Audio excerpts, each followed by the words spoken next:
Dianiaya 15 warga Tiongkok di area perusahaan tambang emas PT Sultan Rafli Mandiri. No. Drone. Tahan. Ini kau. Panggil. Nih. Drone. Woi. Ambil. No. Diduga insiden bermula ketika warga Tiongkok menerbangkan drone di kawasan tambang PT SRM. Saat petugas datang dan meminta klarifikasi, warga Tiongkok langsung melakukan penyerangan. Tak hanya menyerang aparat, WNI Tiongkok juga bawa senjata tajam dan airsoft gun serta melakukan perusakan aset perusahaan. No. Drone. Tahan. Ini kau. Panggil. Tidak. No. Nih. Kemudian kami interogasi karena komunikasi kami kurang baik dengan WNA ini, sehingga terjadi perselisihan antara kedua belah pihak. Kemudian pihak keamanan kami dilakukan penyerangan oleh sejumlah orang warga negara asing dengan membawa senjata tajam, terus airsoft gun. Perusahaan tambang emas PT Sultan Rafli Mandiri melaporkan 15 warga negara asing asal Tiongkok ke Polda Kalimantan Barat. Laporan ini terkait dugaan penyerangan terhadap warga sipil dan 5 anggota TNI di Kabupaten Ketapang. Ambil. Woi. Ambil. No. Kamu. Yang kami interogasi karena komunikasi kami kurang baik dengan WNA ini, sehingga terjadi perselisihan antara kedua belah pihak. Kemudian pihak keamanan kami dilakukan penyerangan oleh sejumlah orang warga negara asing dengan membawa senjata tajam, terus airsoft gun. Drone. Wakil Gubernur Kalimantan Barat Krisantus Kurniawan minta para penegak hukum mengambil tindakan tegas terhadap WNA yang berulah. Sebab TNI merupakan alat keamanan negara, sehingga WNA yang menyerang harus ditindak karena termasuk tindakan yang mengganggu keamanan negara. Wagub mendesak para pelaku yang memiliki kartu izin tinggal terbatas atau KITAS diproses hukum. Nah, kalau ada tenaga kerja asing yang sampai menyerang aparat TNI, apalagi dengan saya dengar ceritanya naikkan drone dan sebagainya, tentu tujuan dari drone itu harus jelas. Saya berharap aparat penegak hukum segera melakukan tindakan nyata sesuai dengan peraturan perundang-undangan yang berlaku, nah, karena TNI ini merupakan kewibawaan negara kita. Soal penganiayaan 5 anggota TNI dan warga sipil oleh 15 warga negara Tiongkok, kita tanyakan langsung pada anggota Komisi 1 DPR fraksi PKB Samsu Rizal. Assalamualaikum Pak Samsu Rizal, semoga sehat selalu. Waalaikumsalam warahmatullahi wabarakatuh. Selamat sore Mas. Ya Pak Samsu, ini kondisinya bahwa ada 5 anggota TNI yang tengah bertugas di Ketapang dan juga seorang warga sipil yang kemudian dikeroyok atau dianiaya oleh 15 WNA asal Tiongkok. Seperti apa Anda mendengar kasus ini dan apa saja respons dari DPR terkait dengan kasus ini?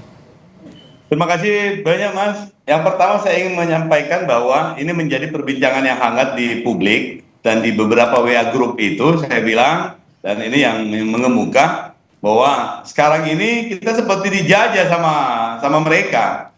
Yang kedua yang muncul itu adalah aneh saja kok negara kita itu ada simbol-simbol negara di tanda kutip diganggu oleh orang-orang yang seharusnya tidak berhak.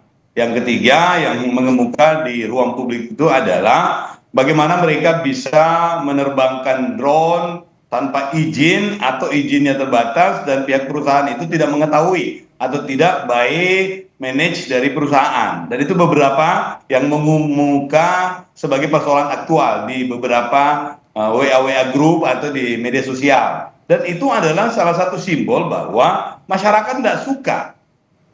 Bangsa Indonesia merasa ini terganggu. Bukan hanya karena alat keamanan negara yang diganggu, tetapi lebih dari itu adalah bangsa Indonesia tidak mau diintervensi. Dan ini seperti menjadi pembenaran bagi beberapa kekhawatiran-kekhawatiran sebelumnya. belum persoalan di IMIP, di Weda, kemudian persoalan-persoalan di daerah-daerah pertambangan, termasuk di Morowali juga, di Morowali Utara, kemudian di Morosi, di Kendari, dan di beberapa daerah yang menggunakan tenaga kerja asing. Dan ini tentu menjadi catatan, di WA Group kami di Komisi 1 itu, kita minta kepada TNI, kepada Dirjen, kemudian kepada Kemenlo, dan kepada Kementerian Imigrasi itu untuk memperketat prosesnya, termasuk izin tenaga kerja yang masuk ke Indonesia itu pada sektor-sektor tertentu itu tidak boleh lagi ada tenaga kerja yang tidak memiliki kualifikasi dan kompetensi yang jelas, skill yang jelas, karena skill dan kompetensi itu biasanya berkaitan dengan attitude.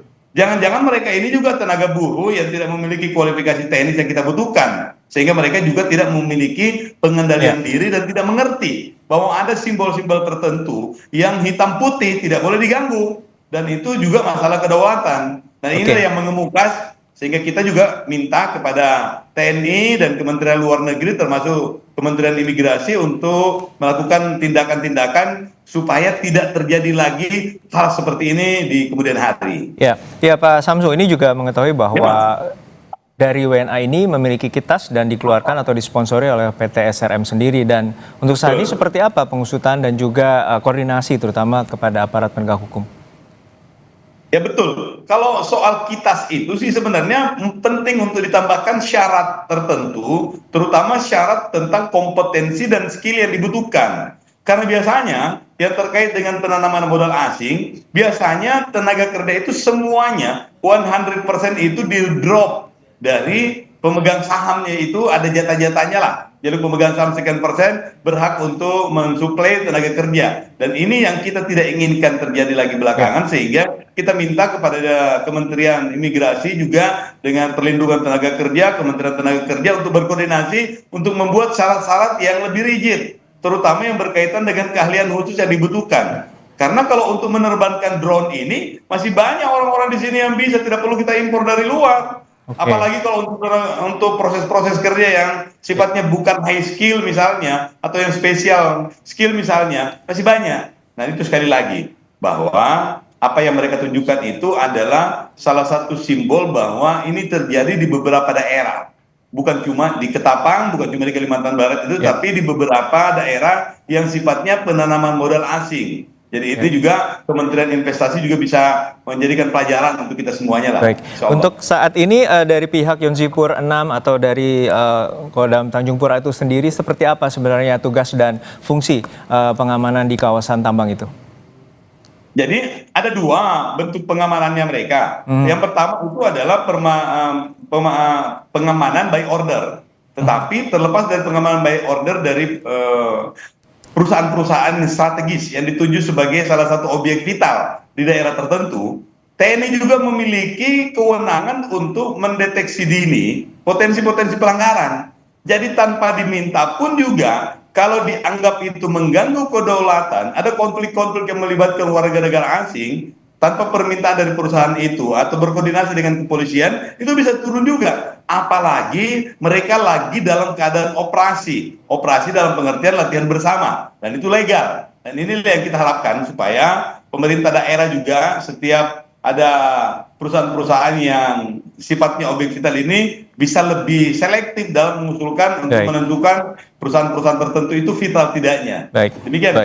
Baik, kita terus cermati pengusutan kasus ini dan juga tadi terkait dengan pengetatan terutama fungsi dari para WNA ini untuk bekerja di Indonesia dan juga seperti apa izin yang telah diberikan. Ini tentu menjadi pelajaran bersama. Terima kasih atas informasinya dan perspektifnya Pak Samsul Rizal, anggota DPR Komisi 1 fraksi PKB, telah bergabung bersama kami di Kompas Petang. Saudara, 3